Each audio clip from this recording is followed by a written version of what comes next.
വിശുദ്ധ അന്തോണിയും മത്സ്യങ്ങളും. സഭാവിരോധികൾ കുടികുത്തി വാണിരുന്ന യൂറോപ്പിൽ ദൈവരാജ്യത്തെക്കുറിച്ച് പ്രസംഗിക്കുക അത്ര എളുപ്പമായിരുന്നില്ല. ഒരിക്കൽ അന്തോണീസ് റിമിണി എന്ന പട്ടണത്തിൽ പ്രസംഗിക്കാനെത്തി. ആരും അദ്ദേഹത്തിന്റെ പ്രസംഗത്തിൽ ചെവി കൊടുത്തില്ല. പട്ടണത്തിന്റെ വിജനമായ കോണിലിരുന്ന് അന്തോണീസ് ഉപവസിച്ച് പ്രാർത്ഥിച്ചു.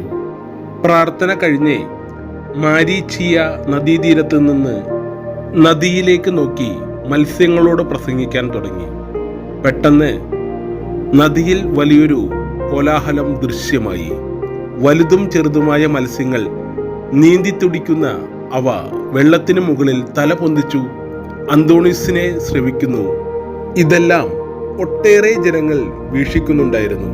കാഴ്ചക്കാർ അവർ കണ്ട അത്ഭുതം പരസ്പരം പങ്കുവെക്കാൻ തുടങ്ങി. ആ വാർത്ത പട്ടണം മുഴുവൻ കാട്ടുതീ പോലെ പടർന്നു. ജനങ്ങൾ നദിക്കരയിലേക്ക് ഒഴുകിയെത്തി. അന്തോണീസ് അവരോട് വചനം പ്രസംഗിച്ചു. ജനം അദ്ദേഹത്തിന്റെ ആഹ്വാനം സ്വീകരിച്ചു. അങ്ങനെ റിമിണി പട്ടണം വിശ്വാസികളുടെ നാടായി മാറി.